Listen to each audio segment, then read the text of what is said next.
quedé embarazada en el verano del año 72 y bueno, pues mis padres estaban en Alemania. El padre de mi hijo me comentó que no quería ser padre y que fuéramos a Londres, que entonces se podía ir a Londres, pero yo no estaba preparada para eso. De hecho, él me llevó a un ginecólogo para que abortara y yo no quise. Mi madre nunca jamás nunca me ha ayudado, ¿no? Estaba muy mal visto ser madre soltera, tener un hijo fuera del matrimonio, entonces todavía estaba el tema de llevar a las madres a una residencia, ocultar el embarazo, incluso a obligar a las chicas a dar a los niños en adopción. Había entonces una residencia que se llamaba de madres solteras, ingresé allí voluntariamente, claro, eso fue voluntario, bueno. Yo era menor de edad, porque entonces la mayoría de edad era a los 21 años. Entré en marzo del 73 y salí en septiembre del 74.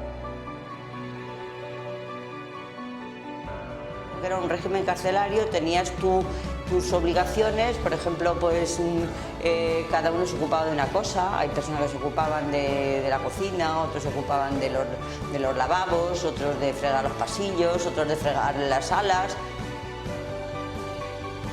Lavar la culpa o limpiar el pecado o algo así. Claro, se asociaba mucho, a ver, eso es como una doble moral que había en la sociedad, ¿no? Y que hoy en día igual sigue existiendo, no tanto, pero lo de la doble moral es algo que nos acompaña. Entonces, lo que pasa es que antes era muy evidente, ¿no? Las monjas te trataban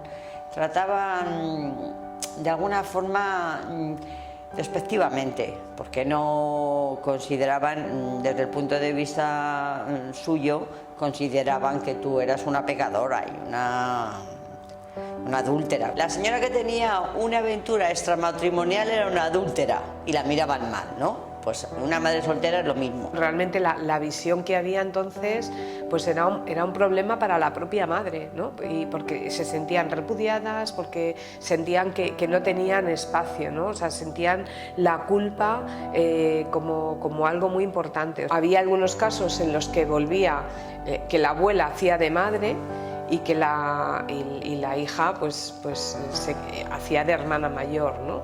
Y había otros casos en los que se producía la adopción, muchas veces obligadas, y otros casos en los que bueno, pues la situación se intentaba normalizar de otra manera.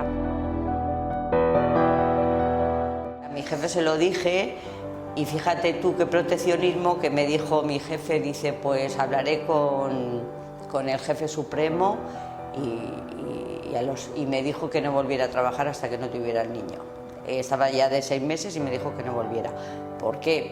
Pero no por hacerme el favor a mí, sino también por la vergüenza que suponía para ellos.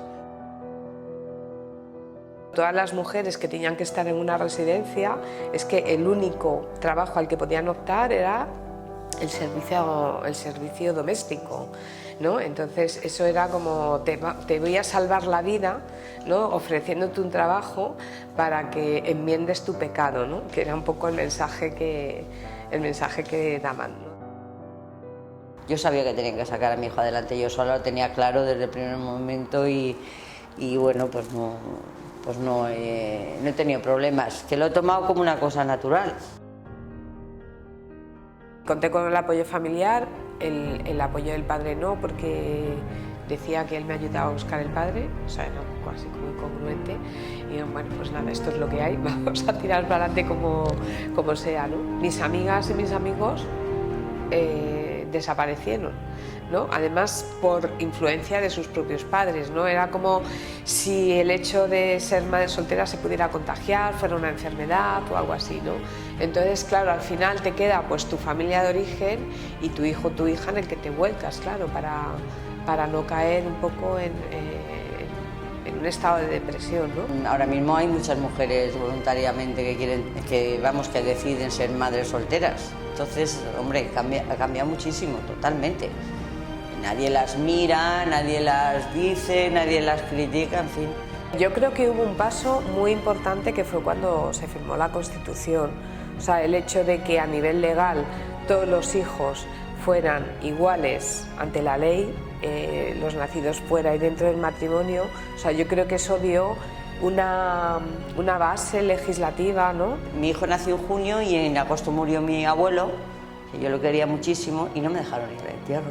Con decirte eso te digo todo, porque mi padre dijo que no, que qué vergüenza sería, claro, te estoy hablando de que mi abuelo murió en un pueblo de Segovia, que somos de allí, y entonces pues para él suponía una humillación pensar que iba a ir allí al pueblo, que todo el mundo iba a hablar de mí, porque era murmuración y críticas. La maternidad estaba castigada. Estaba castigada porque te había saltado una norma social que era tener relaciones y tener un hijo fuera del matrimonio, y eso no estaba permitido. No veo que haya conciliación. Me parece muy bien sobre el papel, pero a la hora de la práctica me parece que no se realiza la conciliación. Es inconcebible que se promueva la contratación parcial para mujeres en familias monoparentales. O sea, es inconcebible, cuando tampoco existen unas medidas de conciliación que ayuden y que vayan en pareja con las medidas laborales, ¿no? Nos siguen faltando pues eso, medidas muy concretas, sobre todo a nivel de conciliación, a nivel laboral y a nivel de vivienda, que para nosotras esas son las tres patas con las que nos podemos sentir más vulnerables, ¿no?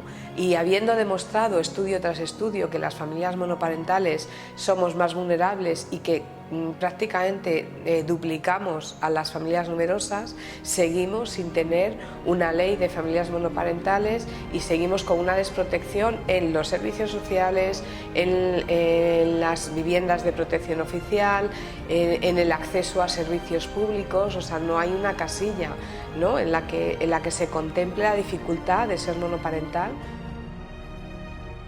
Lo más bonito fue el día que nació mi hijo, que me sentí la persona más importante del mundo.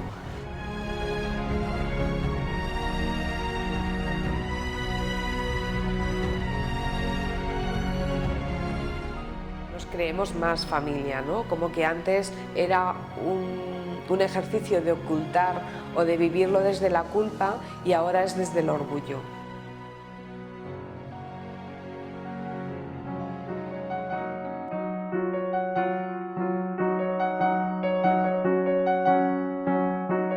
Soy una madre soltera por elección, tengo 44 años y tengo una niña de 13, con lo cual tuve la niña cuando tenía, bueno, me quedé embarazada con 30 años y que nació ya tenía yo 31. Con 25, recuerdo además que era justamente más o menos con 25 años mi cumpleaños, nació el primo más pequeño que tengo, le cogí y dije, anda, yo quiero uno de estos. Con los 30, pues cuando llegó, ya llevaba 5 años viviendo en mi casa, la verdad es que era una maravilla, pero ya dije, mira, o ahora o nunca. Y estuve preguntando a las clínicas, porque tampoco sabía si siendo madre soltera podías acceder a las clínicas de reproducción asistida, y la verdad es que en España tenemos suerte porque la ley de reproducción asistida no pone ninguna pega como en otros países europeos.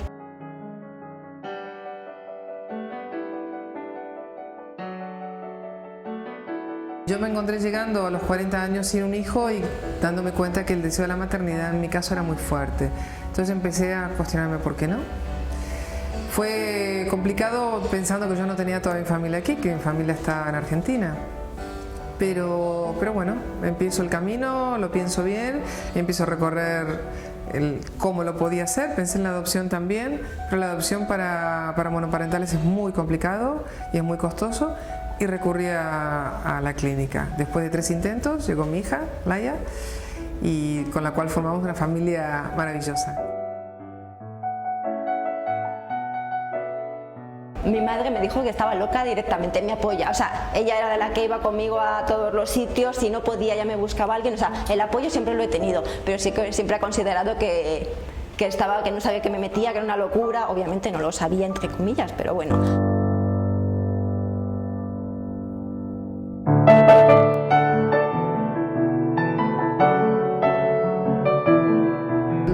Fue cuando se lo conté a mi madre por teléfono. Entonces le digo, tengo una noche de contar, ya le había contado a mis hermanos y la estaban preparando un poco a mi madre. Entonces le digo, ¿sabes eso de la Virgen María concedida por obra y gracia del Espíritu Santo? Le digo, bueno, soy concedida y gracias por la ciencia. Y la verdad que, bueno, al principio se rió, después se preocupó que no iba a tener a nadie que me acompañara. Dijo, vas a poder. Lo primero que piensas cuando te decides esto, dices, ¿y esto qué va a pasar con mi hijo? ¿Soy una egoísta por tenerlo sin padre? Ella en este caso, ¿cómo lo va a ver? Ya cuando empiezan a ser un poquito mayores, pues te coges los típicos libros de reproducción, donde, pues mira, tú no fue así, sino que fui a una clínica. O sea que no es que cuando tuvo 4 años la senté y se lo conté, sino es el día a día. Cuando alguien le pregunta a algún amiguito, pues yo no tengo papá, pues mi mamá quería ser madre, tenerme a mí y se fue a un hospital. A los 2 años empezó a preguntar dónde estaba papá.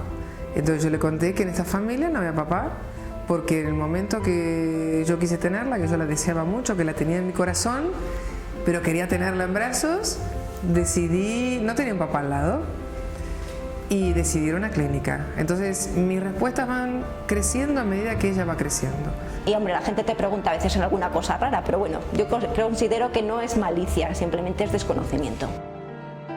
Yo siento que yo no tengo asignaturas pendientes conmigo. Yo he hecho todo lo que quise en la vida y luego soy madre.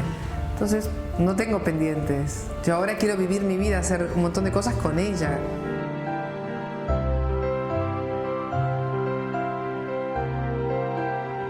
Algo sí que ha cambiado, poquito, porque ahí todo depende de qué sector de la sociedad mires, pero algo sí que lo están viendo, ya no lo ven como algo súper raro, pues es como otra alternativa más.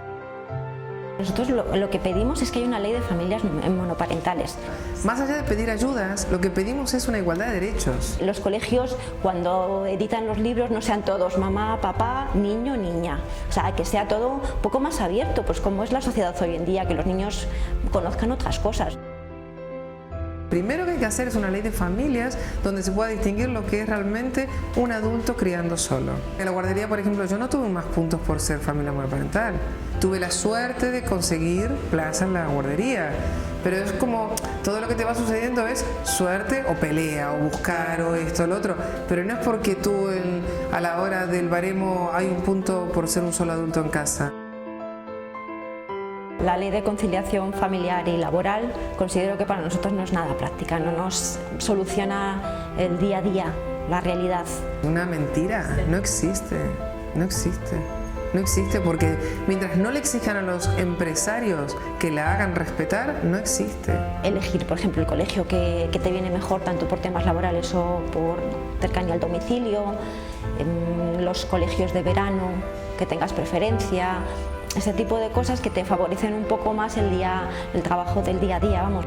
Hay una discriminación todavía más grave. Las viudas o viudos con 2 niños se les consideran familias numerosas, sin embargo una madre soltera con 2 niños no los consideran familia numerosa, que eso es una de las cosas que estamos luchando dentro de la asociación.